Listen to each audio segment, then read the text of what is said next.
I'll be back and forth, and covering both ends of it. Gotcha. And we have a lot of very expensive equipment that we bought that sits in Granbury that we don't have here, that we will, we'll be taking beers and putting it through that analytical equipment to see what the specs of the beer are, and so and then we have some tools there. Yeah, and then ultimately, if one of these beers gets super popular, and it's like, hey, looks like we got a real hit with this particular IPA or something like that, then let's haul it back to Granbury. We'll brew it on the bigger system over there, put it in some package, and get it out to the broader public. So it's really an incubation system and trial system. This brewery is 1/6 the size of the brewery in Granbury. Right. Just for scale purposes. Okay. Yeah. That's good for people to know. There you go. So we are, as we mentioned, sandwiched in between all of these pro teams. And will we be having a special Cowboys, Rangers, Renegades, Texas Live beer, or what can we look forward to in the future? That is a complex question. How about if we say we really hope so? Okay, yeah, there we go. Yeah. There's a lot of... If anybody's listening out there, come talk to us. Hopefully somebody's listening. Yeah. Roger. We're definitely planning on doing some fun stuff here. And really, this is a great place to show off and showcase stuff. Right, without a doubt. We view this place as something that we would love to play around with. So, obviously we don't have, the kind of money it may take to sway some.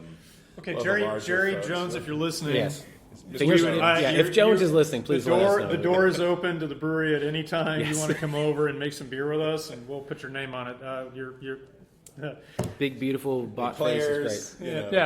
Anybody. Just send them our way, man. We'll put them to work. Stony LaRue plays over here on a regular basis. I'm sure he'd be perfectly fine with getting some I do want to mention that Yes. the back door, like when you leave the stage, they've got the big stage over here. Oh yeah, the backyard. The backyard stage. Yeah, when you leave that and I guess you're an artist and you go back to the green room, you go right past our back door there. See? So if you need to stop in, slip right in. We'll I'm give sure you a beer and side door always open for artists coming in. Yeah. we're going to leave some bottles and cans and growlers just sitting right outside the door. Yeah. No, I'm Perfect. just kidding. and a t-shirt.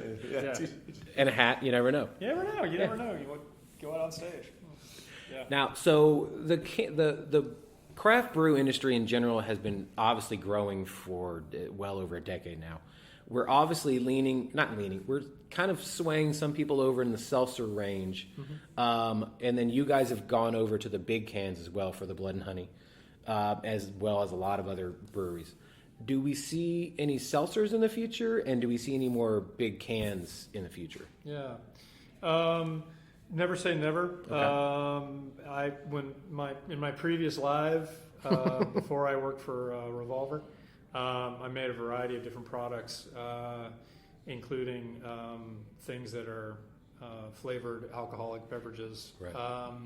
And so I think we're keeping an eye on that trend. I know it's white hot for some folks, and I don't know. You can't. It's radio or it's pod, so you can't really see me. But I'm a little older and more of a fuddy-duddy.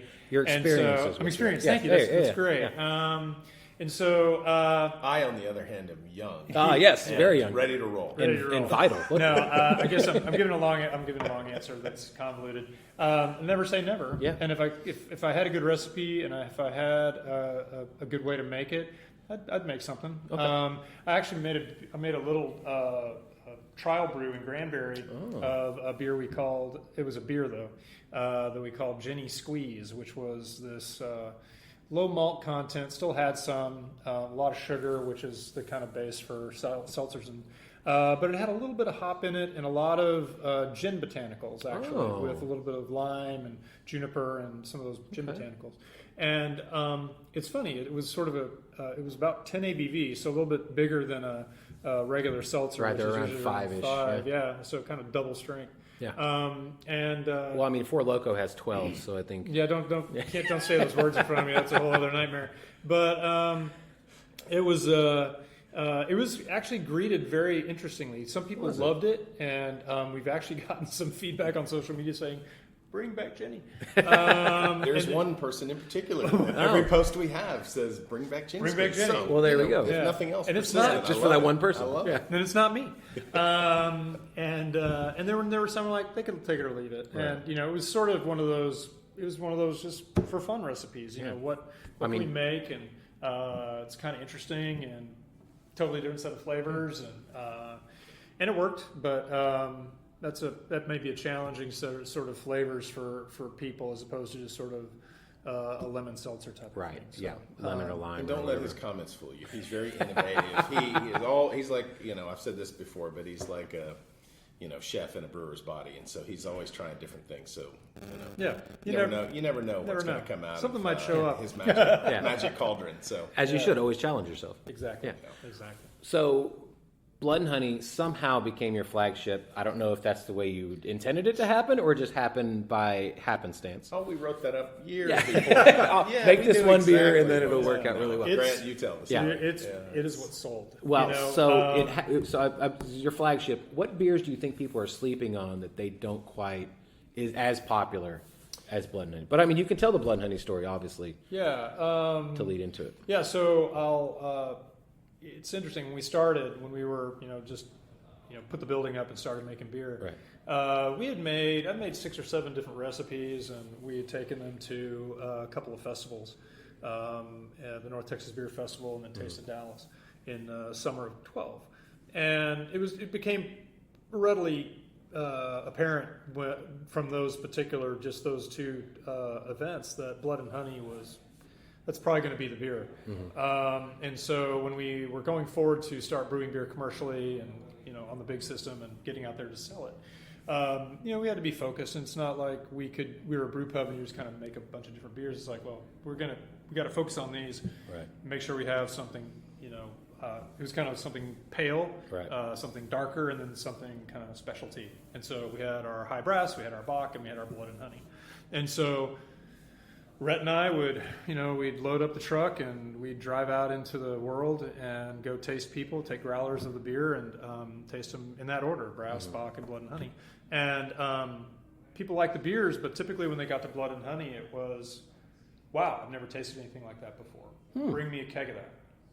And so it became the beer. I thought it was going to be high brass. I thought it was going to be a nice kind of a little bit beefier blonde ale with some dry hopping, and no, it was Blood and Honey, and so it's like, okay. So what can people look forward to coming here and experiencing this new brewing? Yeah, so I think the thing that I'm most excited about, people that are familiar with the Revolver Brewing brand, they're going to see a lot of things that look familiar to them, right. And so that's going to be fun for them. I mean, like I said, this is a great way to kind of showcase the brand and build upon it. Right.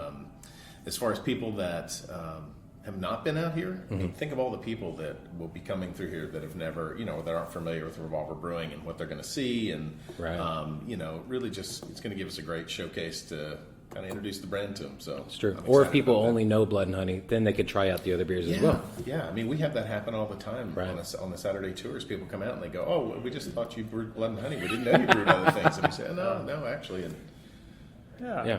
And so the other kind of cool thing, and again, sort of a tie to the brewery is. We have a small tasting menu. It's not a bunch of items, but we do have a small tasting menu that you can order out of the tasting room. And a couple of them are specific to us. We've got some Scotch eggs. We've got a Reuben sandwich. It's really nice. We've also got some sausage bites. Or even a Caesar salad with burnt ends on top. I do love burnt ends. Burnt ends are really good. Yeah, and so, just like if you came out to the brewery in Granbury, we usually have barbecue out there. And then we have the same sort of picnic tables here as we do in Granbury. And we're going to be able, when it finally warms up next week to 90 degrees, whenever, we'll be able to roll up the garage doors, hang out on the porch, have a couple of beers, and hopefully ones that you haven't had before, and enjoy some barbecue and listen to some music. And so it's kind of got that feel that I think kind of has that same feel, but you can finish up your beer and finish up your meal, and you can walk over to one of these really cool sports venues and enjoy a game or go see a concert or something. So that's pretty exciting. Yeah. And the menu that Grant was talking about is a good example of a tie-in to kind of our history. for example, when we were building, this is year one, we're Right. building the brewery, up out of the dirt, out of the mud, and my mother, Doris Khisler, I'll give her a shout out. Shout out Doris, yeah. Yeah, hey Doris. She used to make lunch for us, cook lunch at home, and then put it in the trunk of her car and bring it up to the brewery for like a year. So the Typical Southern stuff, chili. deviled eggs, chili, all the stuff you'd know if you from around here, so to speak, that you grew up with. So Of course. fun to see those kind of things Oh, take of course. shape. Also coming full circle, I'm sure it just is even better. Yeah. Yeah. Actually, one of the things that they're going to do here at Texas Live is do a sunset toast. Oh. And what we used to do, you can imagine a father and a son. Right. My dad, Ron Khisler, he's retired, but he's one of the founders as well. Father and son, and I'm sure Grant had days where he didn't want to hear us anymore argue with each other.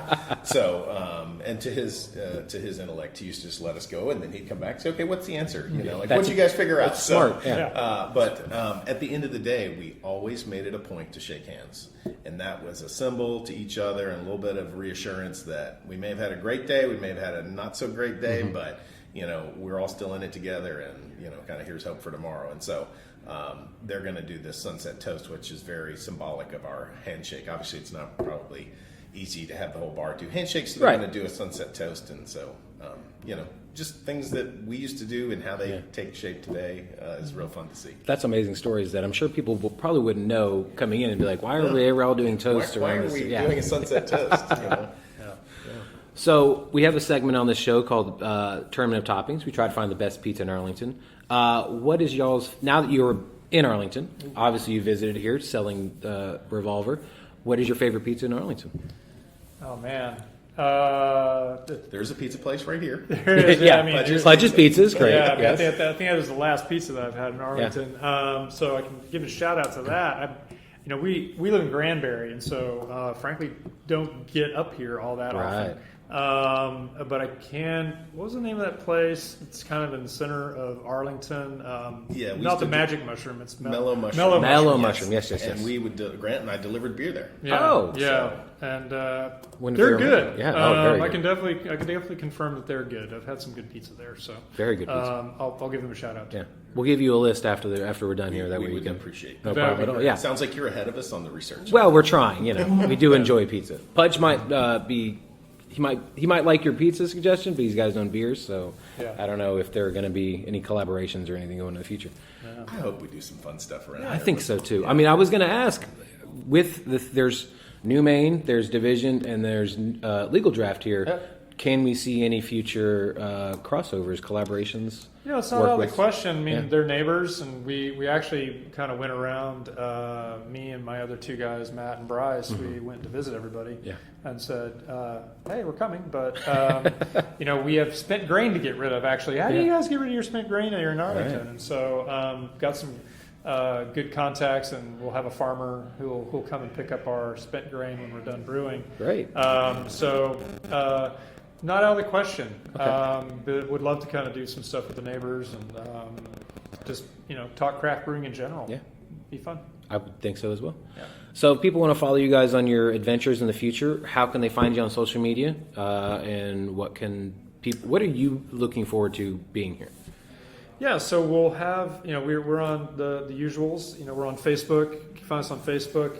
Do a lot of announcements there. On Instagram, we're kind of getting a little bit more active over there as well. Revolver Brewing. I have a personal Instagram that I'll post some brewery stuff on called Fun Brew on Instagram, and looking forward to showcasing some of those new beers that we've been talking about. Yeah.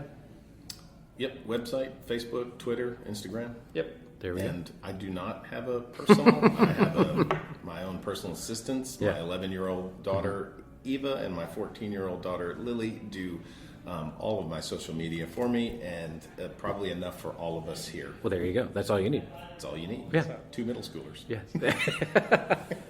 Well, I love Revolver Brewing, and I'm very much excited about you guys being here, and welcome to Arlington, and then I can't wait to see what happens next. Thank you for having us. Yeah, thank you.